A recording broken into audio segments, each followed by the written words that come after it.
Hi, and welcome to Fringe Concerns.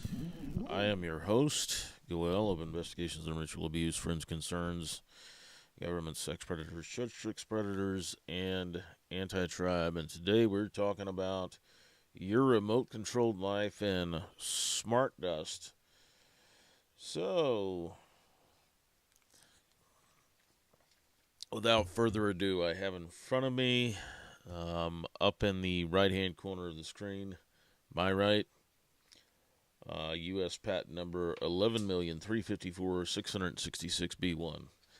I'm sure the 666 is just a coincidence, but this is a patent dated June 7th, 2022, Wells Fargo. Now, it originates in a publication that was in January of 2002. An introduction to MEMs. We'll get into what those are in a second. Those are electromechanical systems. So MEMs devices, aka or i.e. smart dust. So these electromechanical devices, these MEMS as they were, smart dust, can collect sensor data, including biometric data and or capture images of the person. So they can collect sensor data such as audio data, optical data, temperature data, pressure data, motion data, and compare it to data associated with a user profile to determine that the person making the payment, remember this is a bank's patent, is the person associated with the user file. And in their patent application, or their patent abstract, Wells Fargo goes on to talk about, well, smart chips on cards paired with pens and so on and so forth. Those aren't enough to prevent fraud. So we need things like your body temperature data, your heart rate data, your blood pressure, your optical data, your voice print, so on and so forth, to build a user profile of you to prevent fraud. And so they have given us these figures which show these are the, I guess, the smart dust particles, the MEMS, floating around, and they give off a signal that is then relayed to a computer in order to ascertain whether the person making the subject is in fact the authorized user of the method of payment, that is a credit card or a debit card. So theoretically, this smart dust would ultimately be used the way many of us use our phones now, in wireless NFC technology transactions. We hold the phone over a sensor, the phone has our card stored in it, and we make a payment that way. We don't even need a wallet now. It's all on our phone. And since our phone, has facial ID, the future is now. But that's not enough for Wells Fargo. Wells Fargo wants this smart dust around you or on you or possibly in you, to accumulate your biometric data to match it to their user profile when you try to make a payment at a point of sale, ostensibly to prevent fraud. Now, here's how they're going to do that. This is the friendly way of doing it. For dynamic key generation, the bank supplies pre-configuration set of motes. That is, these are this is the smart dust particles. They call them motes. These family of motes are configured based on the customer details like the account number, name of the customer, expiry date of the motes, sibling mote details, parameters of activities each mote would perform. The motes in the family can be numbered in a series or at random, could be alphanumeric or numeric. The bank supplied family of motes, for example, 8 motes, can be used like a makeup kit. foundation, concealer, blush, eyeshadow, eyeliner, powder, lipstick. It says power, but I'm sure it means powder. Each mote in the family can perform an individual activity as in the makeup kit. These could be GPS, ambient temperature, body temperature, pulse, altitude, color sensor, sound sensor, infrared sensor, image scanner, optical LOS, etc. Customer evaluate what you wear daily and what you don't wear. The essential daily wear can be considered as mandatory. So the other combinations could be for special occasions and extra care. The customer wears what is daily wear mandated, say a minimum of 2 motes. The customer would wear the additional motes from the family in some embodiments. The recommended motes that are required to form a network are specified by business rules, say, for example, 3 such motes. Now, as 2 of the motes are mandatory, the customer has an option to pick up at least 1 additional mote from the family of motes. So basically, they're going to be monitoring your location through this smart dust that you're going to wear like makeup. In this example, they're going to be monitoring the ambient temperature around you. They're going to be monitoring everything from infrared to pulse to altitude to the colors around you. You are basically going to be a walking, talking, living, breathing monitor of the world, collecting data for your bank. And you're going to be wearing their little smart dust particles, their motes, as it were, like makeup. Now, of course, in the real world, these things go wrong. And if these smart dust particles are fine enough for you to wear as makeup on your person, 2 of them will be mandatory. The third, you can pick from the remaining motes. But if they're fine enough of a particulate to be administered to your skin and held there throughout the day, probably fine enough of a particulate for you to inadvertently breathe in. It doesn't say exactly what these motes would be made of, but in all reality, they'd probably be made of a material like graphene. And so, if you go through this patent application, what always stuns me about these patent applications is just the sheer audacity of the people who come up with these ideas. That in order to make a payment, you're going to have to give up all your surrounding data. Not just your biometric data. You're going to be our little spy in the world. Because these sensors that we're making you wear on your skin to use your bank card or your credit card, they return data to us that is comprehensive as to your GPS location, your altitude, the temperature around you, so on and so forth. That's data that we can then monetize. This isn't about fraud prevention at fucking all. It's not about, it's not about keeping your information or your data safe. Can you imagine, like, what's going to happen when this kind of data leaks because someone hacked their server? Like, if you think Ashley Madison was bad, that was just dating profiles. People want to cheat on their spouses. Imagine a hacker having access to all of your biometric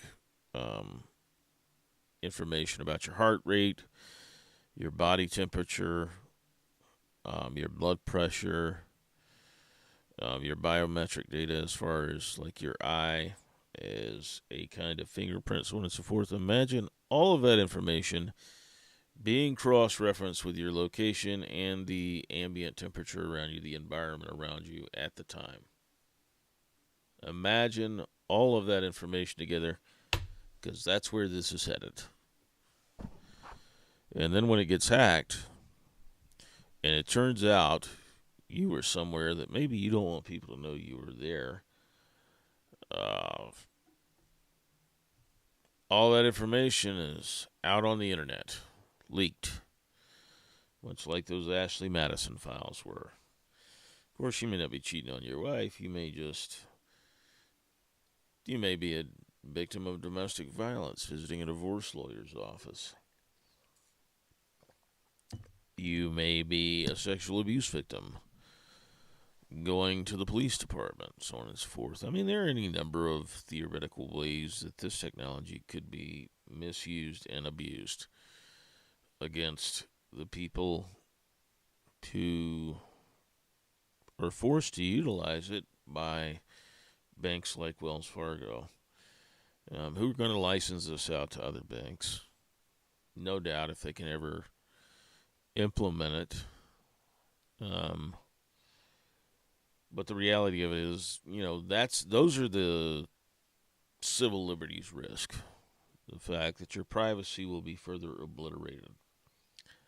The other risk is the risk to your health when you breathe this smart dust in, and over time, because it's made of graphene or some other such material, it accumulates in your kidneys and your liver and your lungs. Good times.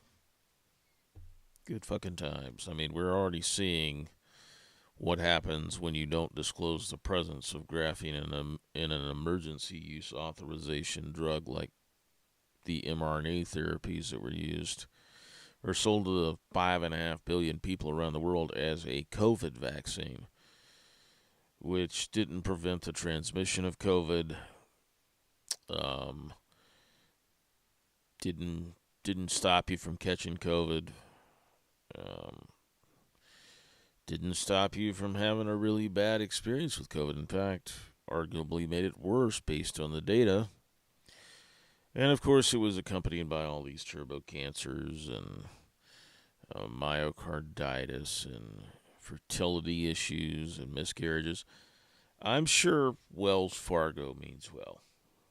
They don't strike me as a malicious corporate entity that really intends for all of these bad consequences to happen.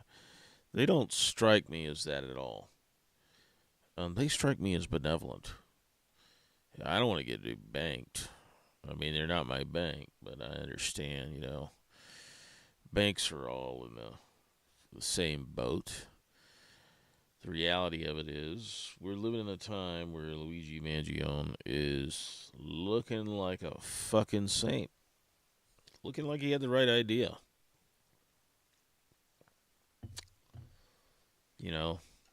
Here's another reality from the internet. Let's see if I bookmarked it. Like, here's another terrible reality from the internet. So, let's see here. I want to see if I bookmarked this. We covered this the other day.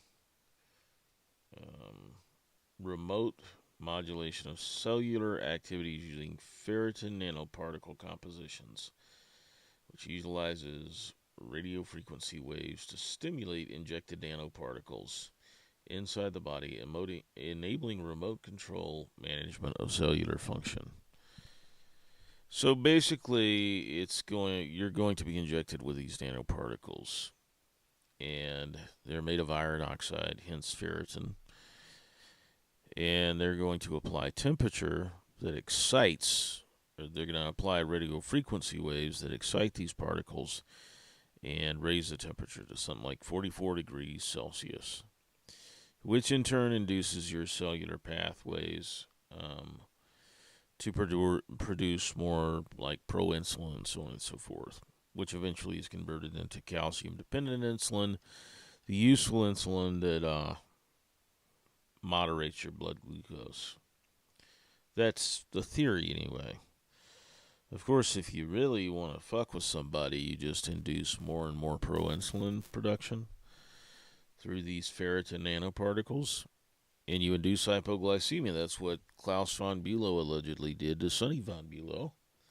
If you've ever seen the movie Reversal of Fortune and you're familiar with the case that made Alan Dershowitz, the case before Epstein.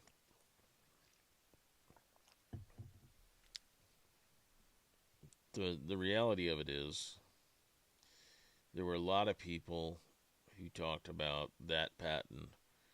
It can remotely control your cells with 5G and mRNA jabs.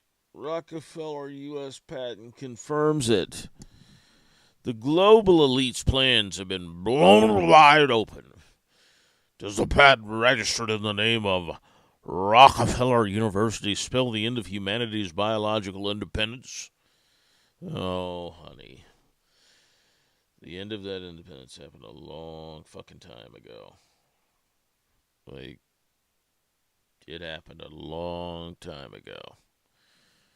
We lost our independence a long, long time ago because we trusted our government at all. So we all live remote controlled lives anyway. Shouldn't be worried about your cells being biohacked. The reality of it is most of the television you watch is propaganda intended to nudge you a certain way in terms of your values and how you look at the government and social institutions. It's intended to promote this narrative that, the elites have a plan and they're competent and capable. The world's in good hands. And I think we all know that's a bunch of bullshit. So, we got exactly 2 people watching. We were up to 4 at one point. I'll open the chat. This is going to be a rather short episode. So, if my sole viewer has a question in the chat, let him or her ask it. In the meantime, I'll continue ranting and raving about a banking system that would have you wear dust motes, as they call it, smart dust, as makeup in order to authenticate your payments, and in doing so give up your biometric information, everything from your body temperature to your heart rate to your blood pressure, so on and so forth, as a biometric profile used to authenticate you as the actual customer. No more giving your card to your kid for the weekend. If you aren't wearing these dust motes, this smart dust, and that kid presents the little terminal that they're carrying around nowadays, hooks up via Wi-Fi over 5G. Guess what? Kid's not going to be able to buy pizza, and since they're trying to get rid of money, like cash money, paper money, you're not going to have any luck there either. Like, at the end of the day, this is yet another, indication that our elite ruling class takes revelation as a script rather than a cautionary tale.